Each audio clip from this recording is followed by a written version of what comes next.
हाय, आपके साथ मैं हूँ Surabhi Sharma. India TV YouTube channel subscribe करिए, बेल आइकन दबाएं।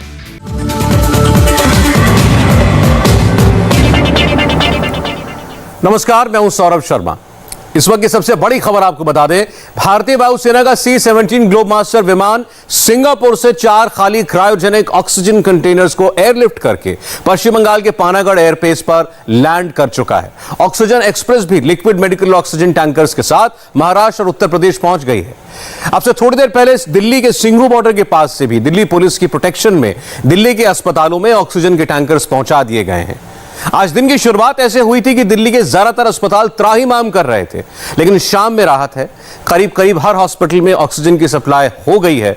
और इस बीच आज प्रधानमंत्री ने एक बैठक बुलाई। इसमें क्या फैसले हुए, कोरोना कंट्रोल रूम से मोदी ने क्या क्या अर्जेंट ऑर्डर्स दिए, ये एक्सक्लूसिव रिपोर्ट देखिए। इसमें आपको मुश्किल वक्त में उम्मीदें देने वाली कुछ खबरें मिलेंगी।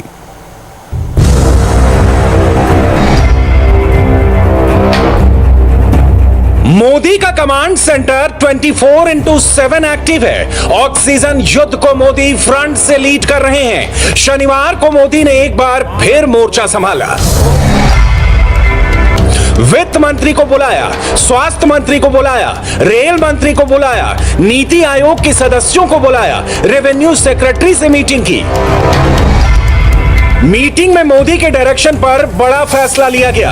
ऑक्सीजन और उससे 16 इक्विपमेंट्स पर तत्काल प्रभाव से अगले 3 महीने के लिए कस्टम ड्यूटी और हेल्थ सेस हटा ली गई है। इसके अलावा विदेशों से वैक्सीन इंपोर्ट करने के लिए भी अगले 3 महीनों के लिए कस्टम ड्यूटी हटा ली गई है। ये एक बड़ी खबर है। ऑक्सीजन युद्ध में मोदी के तेवर सख्त हैं।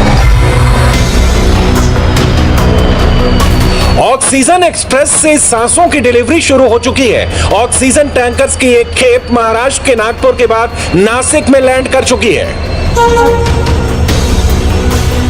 लखनऊ में सांसों की डिलीवरी होने लगी है। मोदी के संसदीय क्षेत्र वाराणसी में भी दूसरी ऑक्सीजन एक्सप्रेस जान बचाने वाले टैंकर्स उतार चुकी है। उत्तर प्रदेश की सांसें ना रुके, इसलिए एक और oxygen express liquid medical oxygen की रीफ्यूलिंग के लिए लखनऊ से बोकारो के लिए रवाना हो चुकी है। मोदी ऑक्सीजन के लिए युद्ध सिर्फ जमीन पर नहीं लड़ रहे, वायु मार्ग से भी ऑक्सीजन की सप्लाई के लिए युद्ध स्तर पर काम चल रहा है। इंडियन एयरफोर्स का C-17 ग्लोबमास्टर सिंगापुर से क्रायोजेनिक ऑक्सीजन टैंक्स के 4 कंटेनर्स लेकर भारत पहुंच चुका है। भारतीय वायुसेना का एक विमान टैंकर लाने के लिए संयुक्त अरब अमीरात भी रवाना किया जाएगा। इसके अलावा जर्मनी से भी 23 mobile oxygen generation plants airlift करके भारत लाए जाएंगे। करंट सिचुएशन को देखते हुए मोदी सरकार विदेशों से ऑक्सीजन कंसंट्रेटर भी मंगाने जा रही है। 10,000 ऑक्सीजन कंसंट्रेटर के ऑर्डर्स दे दिए गए हैं और अगले हफ्ते अमेरिका से इसकी डिलीवरी शुरू हो जाएगी। अगले हफ्ते एयर इंडिया की एक फ्लाइट सैन फ्रांसिस्को से बड़ी संख्या में ऑक्सीजन कंसंट्रेटर लेकर भारत पहुंचेगी। साथ ही साथ ऑक्सीजन की बढ़ती डिमांड पूरी करने के लिए मोदी सरकार ने कई प्राइवेट कंपनियों के साथ भी टाई अप किया है, ताकि वो अपना ऑक्सीजन कंसंट्रेटर जल्द से जल्द विदेशों से इंपोर्ट कर पाए।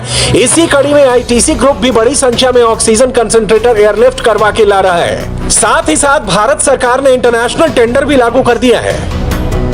आज खाली देश के अंदर ही नहीं, अपितु विदेशों से भी ऑक्सीजन को सड़क के रास्ते, उसको बाय एयर, रेल के रास्ते ट्रांसपोर्टेशन करने का अभी तो सिंगापुर से बहुत बड़ा जो है एक ऑक्सीजन की समझ लीजिए कि फैसिलिटी जो है ऑक्सीजन के साथ जो है वो भारत में आ रही है। और इसके अलावा जर्मनी से, दूसरे देशों से अभी 50,000 मेट्रिक टन के लिए अंतर्राष्ट्रीय टेंडर्स हम लोगों ने किए हुए हैं। कानून के अंदर जितने मैक्सिमम परिवर्तन किए जा सकते थे, इंडस्ट्रियल ऑक्सीजन उसका इस्तेमाल ना करके और इंडस्ट्रियल सिस्टम्स के अंदर भी जो है ये मेडिकल ऑक्सीजन, यानी भारत सरकार ने प्रधानमंत्री नरेंद्र मोदी जी के नेतृत्व में कोई किसी भी किस्म की कमी नहीं छोड़ी है।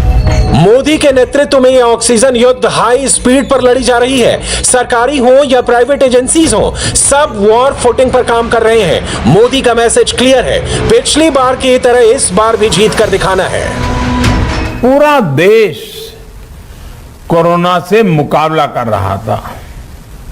तब मैंने आप सभी से आग्रह किया था कि आप कोरोना को गांव में पहुंचने से रोकने में अपनी भूमिका निभाएं। आप सभी ने बड़ी कुशलता से न सिर्फ कोरोना को गांव में पहुंचने से रोका, बल्कि गांव में जागरूकता पहुंचाने भी बहुत बड़ी भूमिका निभाई।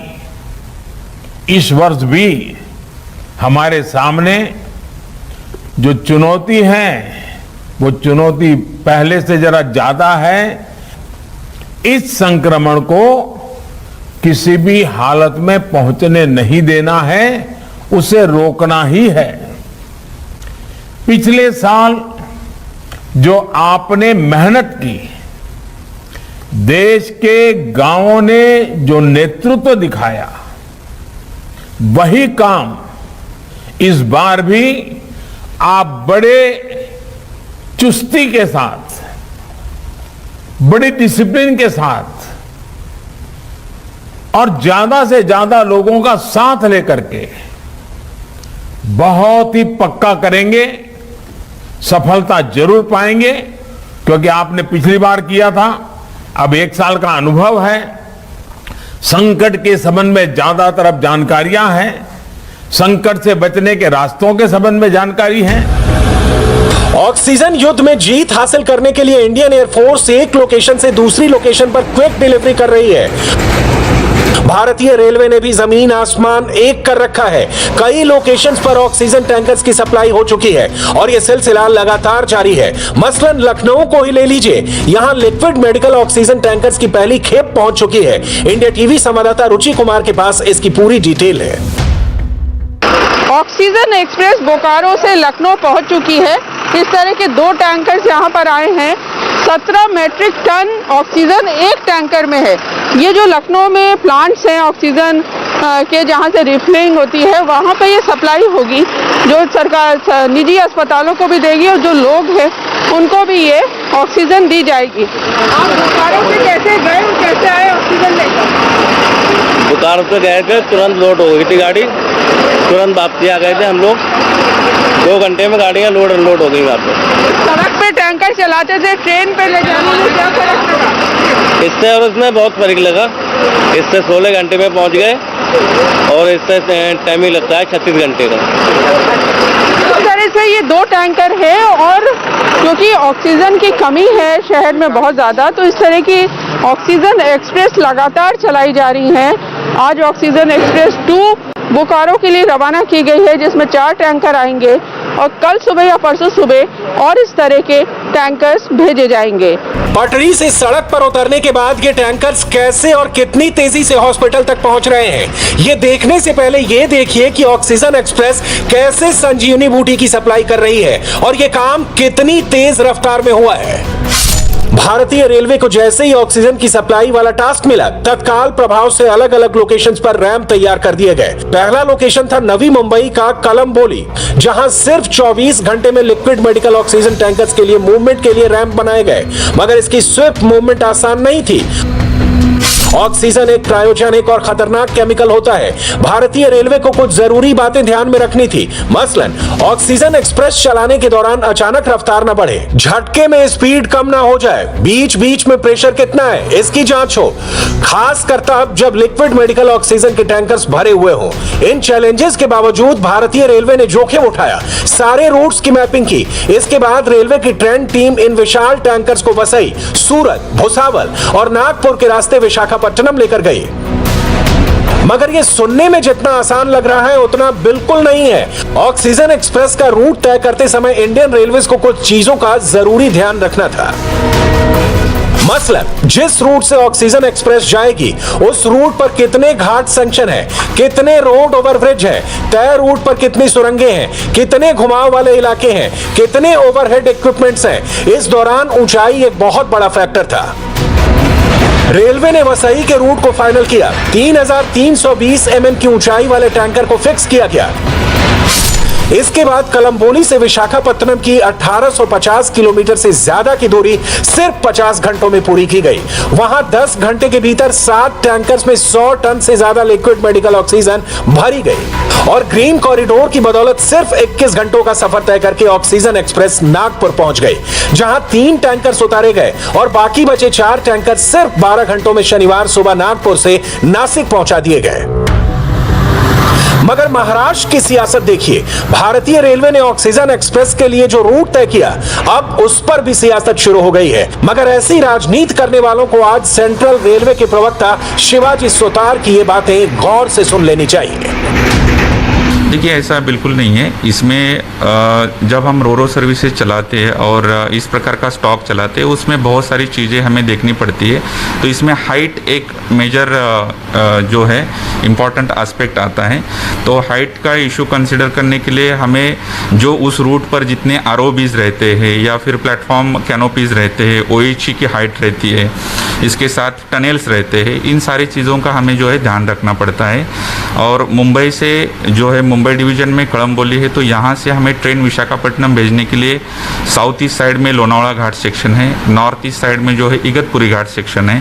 तो इस घाट में टनल की वजह से और हाइट कंस्ट्रेंट की वजह से यहाँ पे गाड़ी नहीं चल सकती। तो जो बाकी रास्ता जो बचा हुआ वो वसई, जलगांव, भुसावल करके गाड़ी जो है हमने नागपुर, रायपुर से विशाखापट्टनम भेजी है। तो इसमें ये रूट डिफाइन किया, उसके लिए हमने रेकी की, वहाँ पे रूट मैप किया गया, जितने भी कर्वेचर्स है और सारी क्लियरेंस लेके उसे सेफ्टी पहले इंश्योर कर दी। क्योंकि घाट में दूसरा भी इशू रहता है कि ये ऑक्सीजन है, क्रायोजेनिक है, एक केमिकल हजार्डस है, और दूसरा है कि इसमें सेफ्टी जो है इम्पॉर्टेंट है। हमारा प्रयास यही है कि oxygen express top most priority में हम चलाए और इसे ग्रीन कॉरिडोर में चलाए, जिससे इसका मूवमेंट जो है फास्टर हो और जहाँ पे ज़रूरत है ऑक्सीजन की, वहाँ पे हमें सप्लाई जो है इंश्योर करें।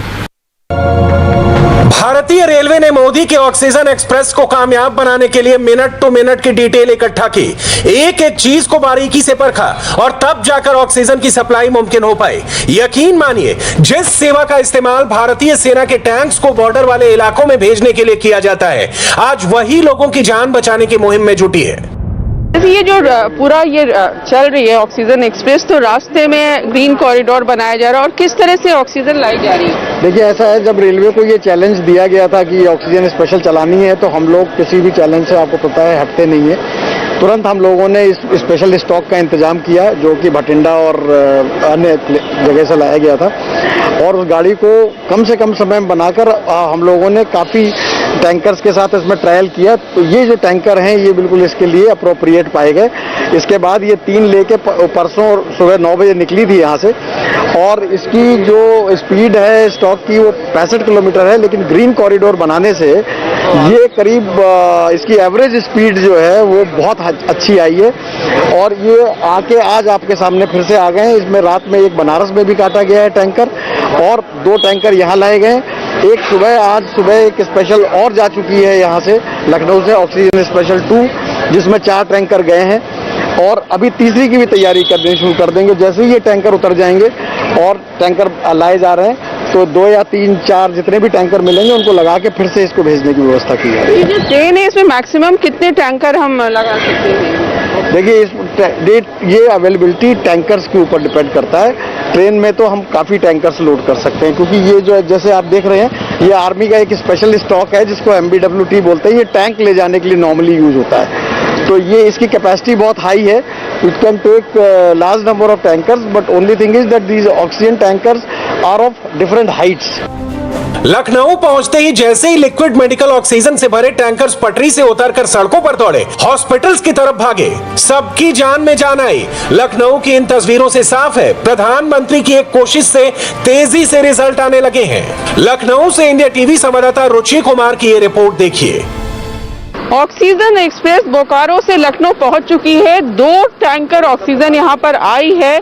जो परेशान लोग हैं लखनऊ के, उनके लिए एक बड़ी राहत की खबर है। हमारे साथ लखनऊ की DM रोशन जैकब है। ये जो 2 टैंकर ऑक्सीजन आई है, ये कैसे डिस्ट्रीब्यूट होगी? उसका प्लान बना हुआ है। हम लोगों का 7 फिलिंग स्टेशन है, जिसमें एक सारंग बाराबंकी में है और बाकी जैसे मुरारी, करेरहाट, आरके गैस, अवध, श्रीनाथ सब करके अलग अलग जगहों पे है। सबके साथ हॉस्पिटल्स जुड़े हुए हैं। तो हमारा डिस्ट्रीब्यूशन प्लान बनी हुई है। जैसे 17 टन का एक टैंकर है, वैसे 2 टैंकर है, तो पूरा प्लान बनी हुई है। उसके अनुसार तत्काल ही बांटा जाएगा, जिससे कि थोड़ा जो क्यू का स्थिति है वो दूर हो जाए। तो करीब कितनी गैस एक टैंकर में, और मोटे तौर पे अगर हम समझना चाहें कि अगर 10 लीटर का सिलेंडर है तो कितने सिलेंडर इन 2 सिलेंडर्स तो कई सारे हैं। 17 टन प्रति टैंकर है, तो वो 17 टन का मतलब काफी अभी 1-1.5 दिन के लिए, मतलब 1-2 दिन के लिए वी विल हैव नो, तब तक फिर एक रेक और आ जाएगा। मतलब तो शहर में बहुत ही परेशानी है ऑक्सीजन की, बहुत सारे फैक्ट्रीज में गैस नहीं है रिफिल के लिए, तो आपको लगता है कि इससे कुछ राहत? वो परेशानी वास्तव में थोड़ा बहुत इसलिए भी है कि पैनिक बाइंग बहुत हो रही है। तो पब्लिक से भी मैं अनुरोध करूंगी कि पैनिक बाइंग ना करें। जहां आवश्यकता है, हर कोविड पेशेंट को ऑक्सीजन सिलेंडर की आवश्यकता नहीं है, तो जहां आवश्यकता हो वहां दिलाना जरूरी है। तो अभी हम लोग वरीयता अस्पतालों को देंगे, निजी सरकारी दोनों, बट कोविड को पहले, बट नॉन कोविड को भी देना जरूरी है। तो इस तरह से जो लखनऊ के परेशान लोग हैं उनके लिए एक अच्छी खबर है कि टैंकर्स आए। अवनीश अवस्थी भी हमारे साथ हैं। ये जो 2 टैंकर्स आए हैं, कितनी लगता है आपको समस्या इससे हल हो जाएगी लगभग? देखिए, ये जो 2 टैंकर्स आए हैं, ये इससे लखनऊ के लिए एडिशनलिटी है। जो रोड से उनको सप्लाई हम डेली 50 से 60 टन कर रहे हैं, तो उसके ऊपर ये है। तो जो हॉस्पिटल्स में कमी है उसको काफी हद तक दूर कर सकेगी, कुछ कुशन उनको मिल जाएगा, और जो हैंड टू माउथ है तो उसमें कहीं ना कहीं बेहतरी होगी। मोदी के ऑक्सीजन मिशन को पूरा करने के लिए भारतीय वायुसेना भी कोई कोर कसर नहीं छोड़ रही है। सिंगापुर की इन तस्वीरों से आप अंदाजा लगा सकते हैं कि इस वक्त मिशन मोड में काम चल रहा है। भारतीय वायुसेना का C-17 ग्लोब मास्टर 24 अप्रैल सुबह 2 बजे हिंडन एयरबेस से निकला और सुबह 7:45 पर सिंगापुर के चांगी इंटरनेशनल एयरपोर्ट पहुंचा। सिंगापुर से 4 खाली क्रायोजेनिक ऑक्सीजन कंटेनर लेकर C-17 globe master Panagarh airbase पहुंचा। ये तस्वीरें उस वक्त की हैं जब C-17 ग्लोब मास्टर शनिवार शाम 4:30 बजे पानागढ़ एयरबेस पहुंचा, जहां सिंगापुर से लाए गए कंटेनर्स को पूरे एहतियात के साथ अनलोड किया गया। भारतीय वायुसेना के एयरक्राफ्ट पहले से ही ऑक्सीजन को अन्य स्थानों पर पहुंचा रहे हैं। C-17 एयरक्राफ्ट से 2 ऑक्सीजन के कंटेनरों को जोधपुर से जामनगर ले जाया गया। एक और C-17 विमान हिंडन एयरबेस से शनिवार सुबह 10 बजे 2 कंटेनर्स लेकर पुणे पहुंचा। शुक्रवार को वायुसेना के C-17 ट्रांसपोर्ट विमान से ऑक्सीजन के खाली टैंकर्स को इंदौर से जामनगर ले जाया गया था। वायुसेना के विमान ऑक्सीजन टैंकर्स के अलावा मेडिकल पर्सनल्स को भी एक जगह से दूसरी जगह ले जा रहे हैं, जिससे कम समय में जरूरी मदद पहुंचाई जा सके। वायुसेना का एक चिनूक हेलीकॉप्टर और एक AN-32 ट्रांसपोर्ट एयरक्राफ्ट भी मिशन मोड में जुटा हुआ है। मगर चैलेंज अभी खत्म नहीं हुआ है। आने वाले कुछ घंटे बहुत इंपॉर्टेंट हैं, इसलिए मोदी सरकार हर संसाधन का इस्तेमाल कर रही है। मसलन भोपाल में ट्रेन को ही मेकशिफ्ट हॉस्पिटल में तब्दील कर दिया गया है। इंडिया टीवी संवाददाता अनुराग अमिताभ की रिपोर्ट देखिए। इंडियन एयरफोर्स के बाद अब भारतीय रेलवे ने भी कोरोना महामारी से युद्ध के लड़ने के लिए कमर कस ली है और इस वक्त पश्चिम मध्य रेलवे की जो भोपाल मंडल है, ये आप आइसोलेशन ट्रेन देख रहे हैं। तकरीबन 20 डब्बों की इस तरीके की एक आइसोलेशन ट्रेन यहां पर एस्टैब्लिश की गई है, जिसमें हर डब्बे में तकरीबन 16 मरीज जो हैं वो रहेंगे, जिन्हें जो कम संक्रमित होंगे, और तमाम व्यवस्थाओं के साथ तकरीबन 320 से ज्यादा जो पेशेंट्स हैं उन्हें कोरोना संक्रमित मरीजों को भर्ती किया जा सकेगा। ये आप दृश्य देख रहे हैं। इस तरीके से ये पूरी की पूरी जो ट्रेन है उसको कन्वर्ट कर दिया गया है ताकि कोरोना संक्रमित मरीजों को यहां पर एडमिशन मिल सके। जिस तरीके से लगातार बेड्स की कमी दिखाई दे रही है राजधानी भोपाल में, उसकी पूर्ति करने के लिए इस तरीके का पूरा जो प्लान है वो तैयार किया है रेलवे ने। और आइसोलेशन ट्रेन आप ये देख सकते हैं तस्वीरों में, इस तरीके से बीच की सीट हटाकर जो है वो बनाया गया है पूरी तरीके से कि जो कम संक्रमित मरीज हों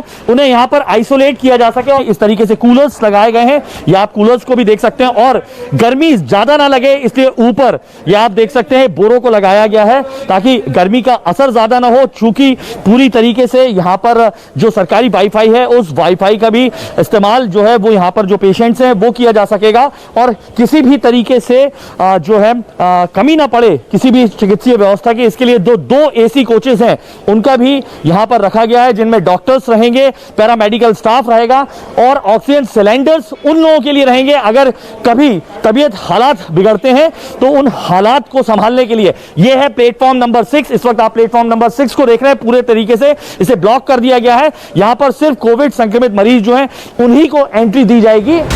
ये सब कुछ ऐसे ही नहीं हुआ। कोरोना के बढ़ते मामलों और ऑक्सीजन की भारी कमी के बीच जब मोदी ने खुद मोर्चा संभाला तब जाकर स्थिति पटरी पर लौटी। अपोलो के ग्रुप मेडिकल डायरेक्टर डॉक्टर अनुपम सिब्बल की बातें सुन लीजिए। सिचुएशन सुधरने के संकेत मिल रहे हैं। आप सोचें, जो टेंशन सबको ये होती है कि आप सप्लाई ला रहे हैं ट्रक से, अगर ट्रक उलट गया रास्ते में तो, अगर ट्रक का कोई एक्सीडेंट हो गया तो, अगर ट्रक के पहिया में पंचर हो गया और ट्रक ना चल पाया तो।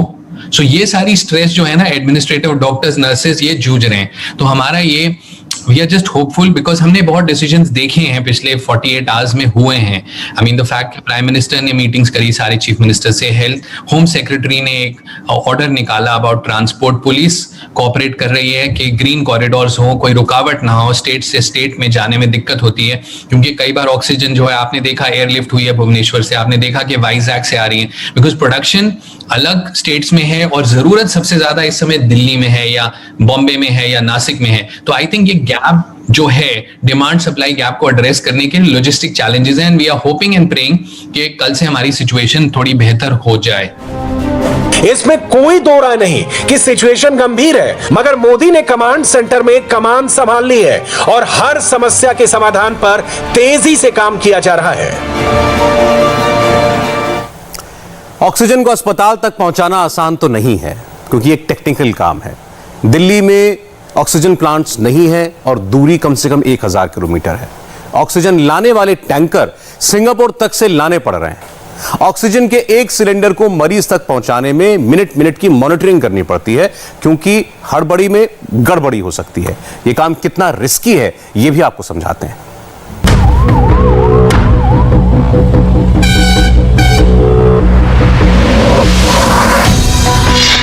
आखिर देश में ऑक्सीजन का संकट अभी कितने दिन और चलेगा?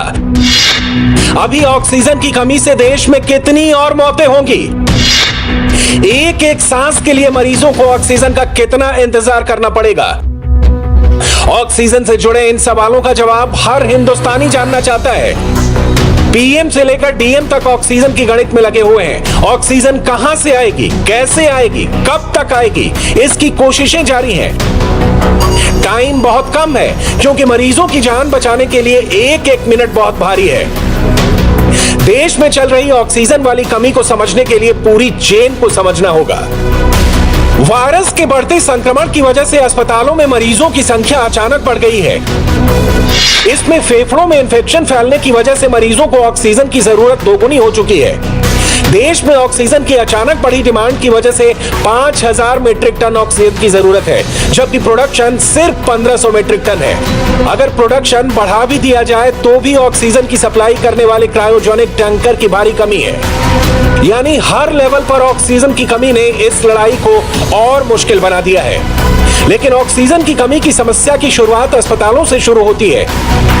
कोरोना के बढ़ते इन्फेक्शन की वजह से सीरियस कंडीशन में पहुंच चुके मरीजों को सिर्फ ऑक्सीजन से बचाया जा सकता है। आप देखें ये तस्वीरें, मैं आपको दिखा दूं कि ये बत्रा अस्पताल में ऑक्सीजन का टैंकर लाया जा रहा है और कंटेनर है ये, जिसे दिल्ली पुलिस की जिप्सी एस्कॉर्ट करके लेके आ रही है। हम आपको बता दें कि बिल्कुल खत्म होने की कगार पर था। यहाँ पे ऑक्सीजन का जो स्तर था वो बिल्कुल गिर गया था, जीरो पर आ रहा था। फिलहाल आप देखें कि ये जो कंटेनर है दिल्ली पुलिस की टीम एस्कॉर्ट करके लेके आ रही है। दिल्ली गवर्नमेंट की तरफ से दिया गया है, medical supply for Delhi government. आप देखिए इस पर साफ लिखा हुआ है सीमा ग्रुप की तरफ से ये ऑक्सीजन का टैंकर यहाँ लाया गया है। फिलहाल आपको तस्वीरें दिखा दें, 320 से ज़्यादा मरीज यहाँ पर भर्ती हैं और लगातार सरकार से अपील कर रहे थे, हॉस्पिटल प्रशासन की तरफ से लोग, और जिला अस्पताल, जिले के जो अधिकारी हैं उनसे भी अपील की जा रही थी। फिलहाल अब बत्रा अस्पताल को ऑक्सीजन मिल गई है। वायरस से कमजोर हो चुके फेफड़ों की वजह से शरीर में ऑक्सीजन की जरूरत अचानक बढ़ गई है।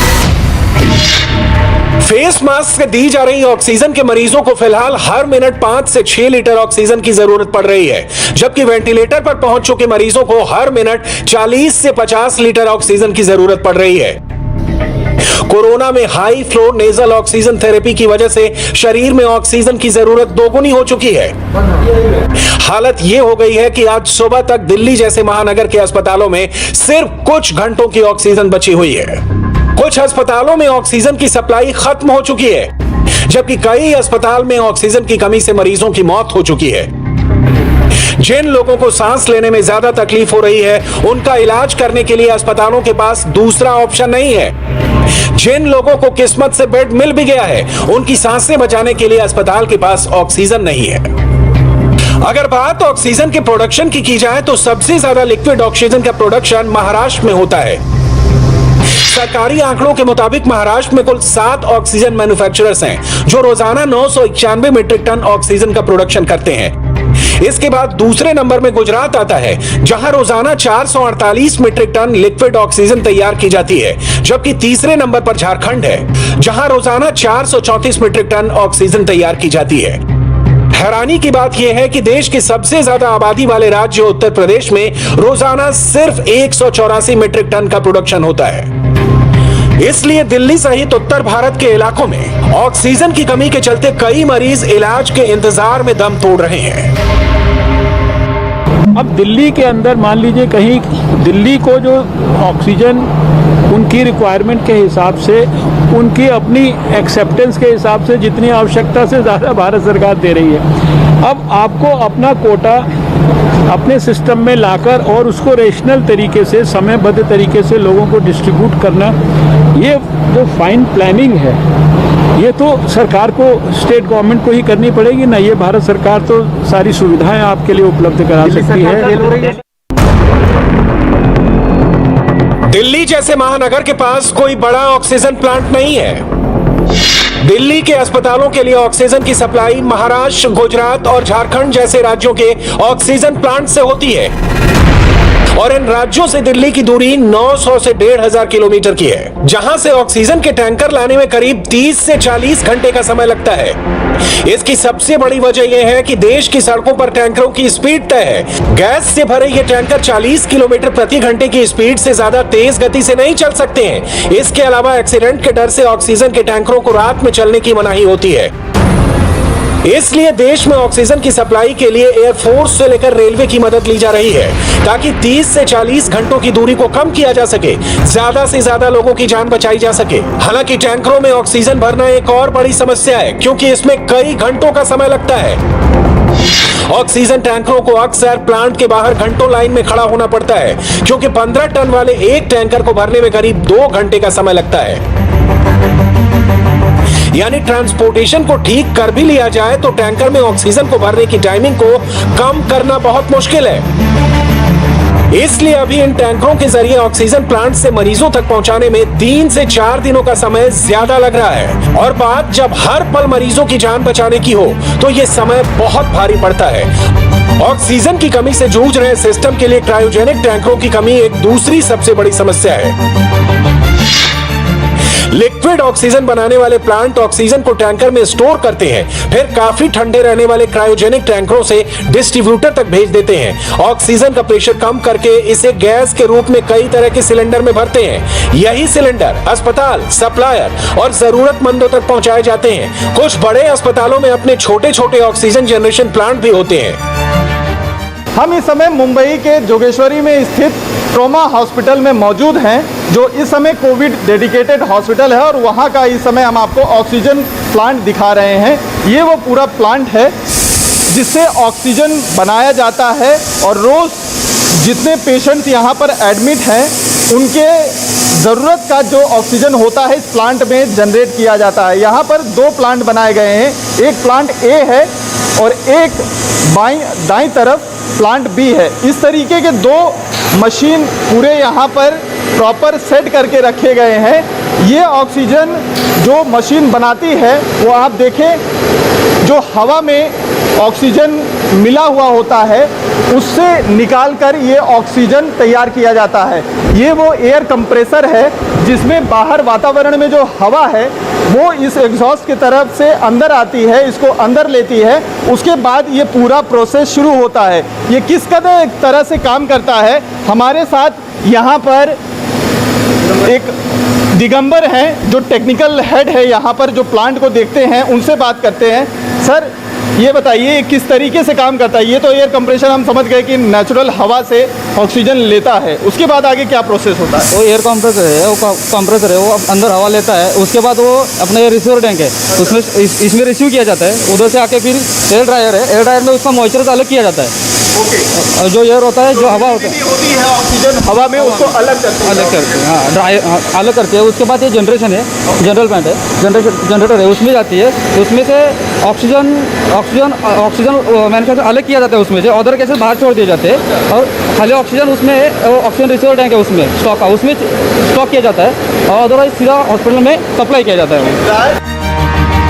कुछ बड़े हॉस्पिटल में सेंट्रलाइज ऑक्सीजन केबिन या टैंक होता है, जहां से जिस बेड पर ऑक्सीजन की जरूरत है वहां पाइपलाइन के जरिए इसकी सप्लाई होती है। छोटे हॉस्पिटल में ऑक्सीजन बड़े बड़े सिलेंडरों में पहुंचाई जाती है, फिर पाइपलाइन के जरिए मरीज के बेड तक पहुंचती है। बेहद छोटे हॉस्पिटल जहां पाइपलाइन की सुविधा नहीं है, वहां ऑक्सीजन के छोटे सिलेंडर मरीज के बेड के पास लगाए जाते हैं। हॉस्पिटल में आमतौर पर 7 क्यूबिक मीटर क्षमता वाले ऑक्सीजन सिलेंडर होते हैं। इसकी ऊंचाई करीब 4 फुट 6 इंच होती है। इसकी क्षमता 47 लीटर की होती है। इस सिलेंडर से किसी मरीज को लगातार ऑक्सीजन देते हैं तो 20 घंटे चल सकता है। महाराष्ट्र में ऑक्सीजन का संकट गहराता जा रहा है। हालात इतने खराब हो गए हैं कि अब राज्य के कई सारे ऑक्सीजन रिफिल प्लांट बंद होने लग गए हैं। इस वक्त हमें नवी मुंबई के एक बड़े ऑक्सीजन रिफिल प्लांट में, जहां पर पिछले 2 दिनों से ऑक्सीजन की आपूर्ति नहीं हुई है, ऑक्सीजन नहीं मिलने की वजह से यहां पर काम ठप हो गया है। आपको बता दें, मुंबई, नवी मुंबई, थाने, पालघर के कई इलाकों से यहां पर रोजाना गाड़ियां आती थी ऑक्सीजन लेने के लिए। 100 से ज्यादा अस्पतालों में ऑक्सीजन इसी प्लांट से सप्लाई किया जाता था, लेकिन अब चूंकि ऑक्सीजन 2 दिन से नहीं आया है और जो इनके पास पहले से जो ऑक्सीजन का स्टोरेज था वो भी पूरी तरह से खत्म हो गया, तो अब इस प्लांट को बंद कर दिया गया है। आपको बता दें कि यहां पर प्रतिदिन 14 से 15 टन गैस जो है वो अस्पतालों को सप्लाई किया जाता था, लेकिन अब जो सप्लाई था उसे अचानक से रोक दिया गया है। लेकिन अस्पतालों में जिस स्पीड से मरीजों की संख्या और ऑक्सीजन की जरूरत पड़ रही है, उसके सामने ये ऑक्सीजन के सिलेंडर बहुत तेजी से खाली हो रहे हैं। इसकी सबसे बड़ी वजह यह है कि ऑक्सीजन सप्लाई के लिए कोई इमरजेंसी प्लानिंग नहीं हुई थी। इसी वजह से देश में ऑक्सीजन के लिए अफरा तफरी मच गई। लेकिन अब ऑक्सीजन की सप्लाई को बढ़ाने के लिए पीएम से लेकर डीएम तक एक मिशन के तहत काम कर रहे हैं। हो सकता है अगले 100 घंटे की ऑक्सीजन वाली ये मेडिकल इमरजेंसी खत्म हो जाए और मरीजों को ऑक्सीजन मिल सके। हम आपको महाराष्ट्र से आए ताजा आंकड़े भी दिखाएंगे और इसके साथ ही महाराष्ट्र के स्वास्थ्य मंत्री से बात भी करेंगे एक ब्रेक के बाद।